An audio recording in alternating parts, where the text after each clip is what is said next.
Well, good morning, good morning, good morning. Rise, shine, give God the glory. Wake up, wake up, wake up. This is a morning of Thanksgiving. That's why I'm here this morning, this Monday morning. Give thanks. The Bible says in all things give thanks. You may not feel like you have anything to give thanks for. The fact that you're up and you open your mouth up. You're awoke.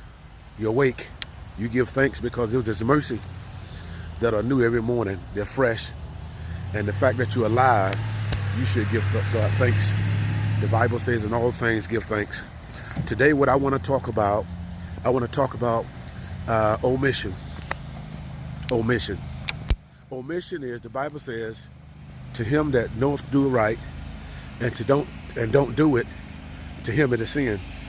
To that know more shall be with more stripes, less stripes. So there are certain things that God speaks to you and has spoken to you, but you hadn't moved. You haven't done it about it. That's disobeying God. When God tells you something and you know to do it and you don't do it, for whatever reason, whatever logical reason that you may have, you are disobeying God. And when you disobey God, you won't receive the promise of God, because solidly you know what God has told you to do, but you're sitting down and not doing it at all. That's so disobedience as well. Because there's two sins. There's a sin of commission when you commit it, and there's the sin of omission when you omit not to do it, avoid doing it.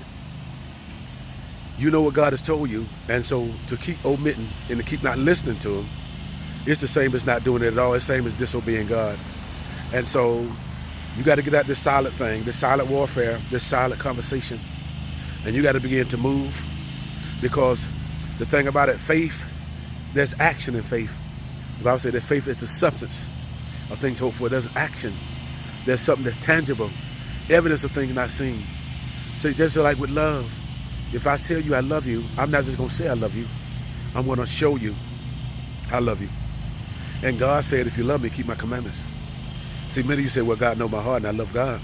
Well, one of the indications that God can see that you love Him, if you show Him that you love Him. Just like if someone tell me, my wife tell me she love me and she don't show me, that means she don't love me. If I don't see it, I got to see some fruit. And so what God is looking for, God is looking for fruit. God is looking for fruit. God said, I would that you bear much fruit and that your fruit remain. And that fruit is something that you can see, something that grows, something that develops, something that's tangible. I hope you listen to me. It's just like the Bible says that he that holds corn,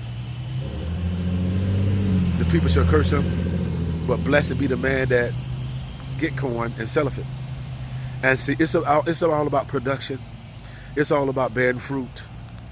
And God is looking for your fruit. Stop omitting to hear His voice, doing what He says. The Bible says God's people perish because of the lack of knowledge, because they reject knowledge. When you reject what God is saying, when you reject that inner voice that God is speaking to you, you're rejecting God. And in many cases, you can be rejecting your life. You can be rejecting a lot of good things that could come to you. And what happens is that when you reject God and when you don't hear that inner voice, troubles come. They will come because we didn't hear God. And so I would tell you, stop omitting to hear God's voice and do what He says. Obey Him. Good morning.